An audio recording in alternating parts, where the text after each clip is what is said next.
Humans of the cardboard, welcome back to Just Nuts, guys. Today, I want to do a little bit of a slightly deeper dive into part of the new archetype. I guess they're the Kiman, the Tenpais. I don't know exactly what the name they're going to go with. They've had some flip-flopping with translations because we're not exactly sure what they're going to translate to in English, but. Long story short, we have a new Rota introduced to the game. It's not as generic as Reinforcement of the Army, searching literally any warrior in the game, but it does search a subclass, and I think that could come up down the line, especially because of some of the implications and the specific niche that this card ends up being able to search. So, the card in question here is Sangan Kiman. This is a quick play spell card for the new Tenpai archetype. If this card was activated outside of the battle phase, you apply one of these effects, but if you did activate it in the battle phase, you can actually use both of its effects in unison, in sequence, actually. So the first one, the first effect of the two lets you add any level 4 or lower fire dragon from deck to hand. Okay, there's your straight-up Rota. We'll get more into the nitty-gritty of that in just a second. And then you can also special summon a fire monster from your hand. It's a hard once per turn, but it's also a quick play spell. So there's also a little bit of utility there in that if this is played in a deck, quick play spells are actually really strong as Rotas because they're able to dodge Droll. You search in draw phase. Droll says you can use it during any phase except draw phase, so they cannot Droll you after this if you fire it then. But that wouldn't be battle phase, so you wouldn't be able to straight up E-telly for a dragon, a fire dragon. You would have to just settle for searching one, but I feel like in a lot of instances that's actually going to be A-okay. But yeah, literally no restriction other than that. It's a pretty powerful card all in all. Worst case scenario, it's searching you a monster. Best case scenario, it's E-telly during the battle phase. Definitely has a little bit of extra use there. As far as the targets we already have. You obviously have to look at the Tenpai, the archetype it's designed for. They get 3 main deck dragons here in this set. This isn't Phantom Nightmare. This is Legacy of Destruction, the set after Phantom Nightmare. They get some good cards. The first one is Fedora. Love that name. When it's normally special, it reborns any level 4 or lower dragon. And then it has like all of them have the ability to like quick synchro on the opponent on during the battle phase at any time, so that's pretty cool. The next one is Bidor. I think this is the best one. Yeah, on summon this searches a Sangan spell or trap, so this actually can search. This is also searchable via Bidor as well, which is actually a pretty interesting note to make light of, because not only can this guy search the other in archetype stuff, but now into the future, any level 4 or lower fire dragon is also gettable not only by Sangan Kiman, but also by Bidora by connection, which is really cool. And the last one is Zongdor. He's actually the tuner, which is actually pretty cool that it also gets you access to a tuner. When at the start of the damage step, if a monster battles, you can special summon.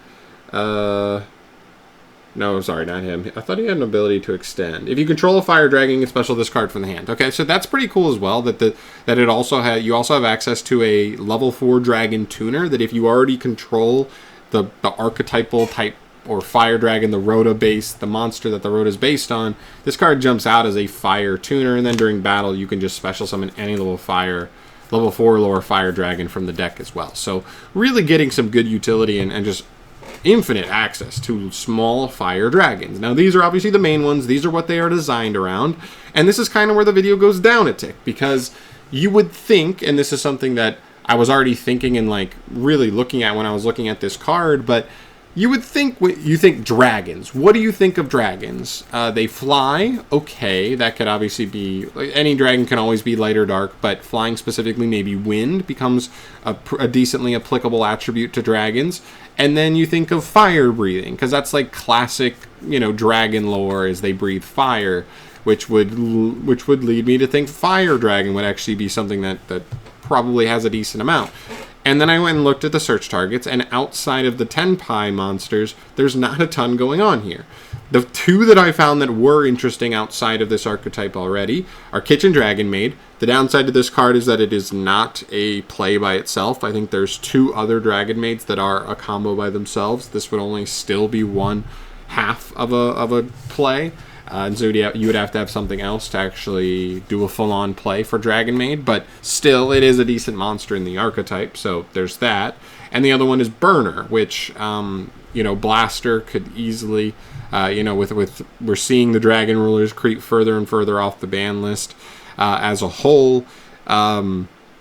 You know, the small guys are actually pretty good, right? Discarding this in any dragon or fire, so great synergy there with probably what else you're playing to get Blaster straight out of the deck. Does keep it from attacking, but it is what it is. Those are basically it. Those are really the only two targets outside of the Tenpais that I actually thought had real applications. Now, even though you would have maybe thought that there would be better, like a larger pool of fire dragons to maybe take advantage of with this card, I do still think it's worth noting that like that does make sense, right? And especially Konami is always good at this when they make a new card or when they have some new stuff coming out, even if it's not direct, you know, Tenpai support, Sangan support, whatever you want to call this archetype.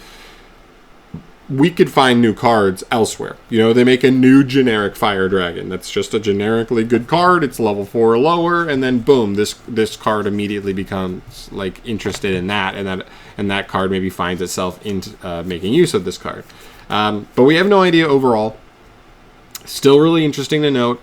I just think this is a card that probably deserves its own video because it's going to go under the radar because it came out with the rest of a whole archetype, but I wanted to give it its own video where we just go over kind of the basis of where we are with this card because it is just a Rota, right? It's a little more specific. It's not only a type, but also a specific attribute, but I do think there's a world where Fire Dragon makes sense. We could just end up with Fire. We're going to end up with Fire Dragon cards throughout the future of Yu-Gi-Oh! It's just going to happen because Light and Dark is probably the leaders. Whenever we get Dragon monsters, Light and Dark are probably the most common ones. But then I think Fire is right there. I mean, you could say it's right there with Wind because dragons fly, so okay, Wind is a possibility. But I think Fire sits right next to Wind as like, you know, a possible thing, and we get a lot of dragon monsters in Yu-Gi-Oh! It's one of the most popular types, so Konami does like printing new ones. So I do think that's something to keep an eye on. We'll obviously have to, this is a card that I need to ingrain into my mind that every time we get a fire dragon from this point moving forward,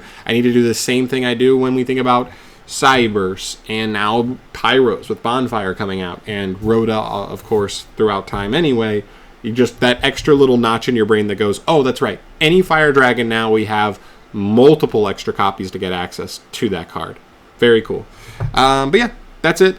Just want to go over this, just give anybody any updates on this card because I kind of just gave a brief overview of this card, and I finally got around to looking at like where it's set up and what other monsters it can work with.